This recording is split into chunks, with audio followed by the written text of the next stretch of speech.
Sir ನಮಸ್ಕಾರ.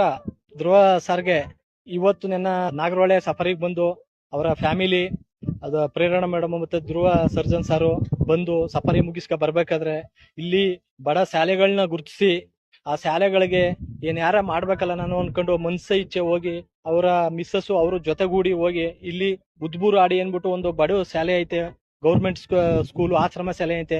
ಅಲ್ಲಿಗೆ ಬಂದು ಖುದ್ದಾಗಿ ಭೇಟಿ ಕೊಟ್ಟು ಮಾಸ್ಟರ್ಗಳ ಹತ್ರ ಎಲ್ಲ ಮಾತಾಡ್ಸ್ಕೊಂಡು ಮಕ್ಕಳೆಲ್ಲ ಎಷ್ಟಿದೆ ಮಕ್ಕಳೆಲ್ಲ ಓದ್ತಿದಾರೆ ಅನ್ಕೊಂಡು ಎಲ್ಲ ಮಾಹಿತಿಗಳನ್ನೆಲ್ಲ ಕೇಳ್ಕೊಂಡು ಅವರು ಕೇಳ್ಕೊಂಡು ಹೋಗಿ ಸುಮ್ನೆ ಹೋಗಿದ್ದಾರೆ ಅಷ್ಟೇ ರೂಮ್ಗೆ. ಎಲ್ಲಿದೀವ ಅಂತ ಕೇಳಿದ್ರು ನಮ್ಮ ಬಾಸ್ ಇಲ್ಲೇ ಮೈಸೂರಲ್ಲಿ ಆಟ ಓಡಿಸ್ತಾ ಇದ್ದೀನಿ. ನಾವೊಂದು ಶಾಪ್ ಹೇಳ್ತೀನಿ ಅಲ್ಲಿ ಹೋಗು ಅಂತಂದ್ರು. ಬಾಸು ಐಟಮ್ ಎಲ್ಲ ಹೇಳಿದ್ರು, ಅವರು ಪ್ಯಾಕ್ ಮಾಡಿಕೊಟ್ರು. ಅಲ್ಲಿಂದ ಒಂದು ಲೊಕೇಶನ್ ಕಳಿಸ್ತೀನಿ ನಿನ್ಗೆ ಬಾರೋ ಅಂತಂದ್ರು.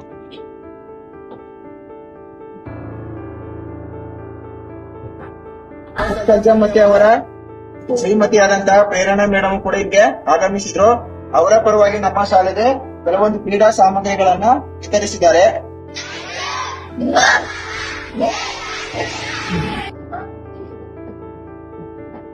ಎಷ್ಟೋ ಹೀರೋಗಳು, ನಟಿಯರು ಮತ್ತೆ ರಾಜಕಾರಣಿಗಳು ಎಲ್ಲ ಬಂದು ಹೋಗಿದ್ದಾರೆ, ಯಾರು ಸಹ ಸಹಾಯ ಮಾಡಿಲ್ಲ. ನಮ್ಮ ಧ್ರುವ ಸಾರು ಬಂದು ಇವಾಗ ಬಡವ ಮಕ್ಕಳಿಗೆ ಶಾಲೆಗಳಿಗೆ ಹೆಲ್ಪ್ ಮಾಡ್ಬಿಟ್ಟು ಇವಾಗ ತಾನೇ ಹೋಗಿದ್ದಾರೆ. ಅವ್ರಿಗೆ ಭಗವಂತ ಐಶ್ವರ್ಯ ಕೊಟ್ಟು ಕಾಪಾಡ್ಲಿ. ಹಾಗೆ ಆಂಜನೇಯ ಸ್ವಾಮಿ ಅವಾಗ ಇನ್ನೂ ಎತ್ತರಕ್ಕೆ ಬರಲಿ, ಬಾಲಿವುಡ್ಲಿ ಅವ್ರ ಹೆಸರನ್ನ ಮಾಡ್ಲಿ ಅನ್ಕೊಂಡು ನಾವು ಭಗವಂತನಲ್ಲಿ ಆಂಜನೇಯ ಸ್ವಾಮಿಯಲ್ಲಿ ಕೇಳ್ಕೊತಿದ್ದೀವಿ.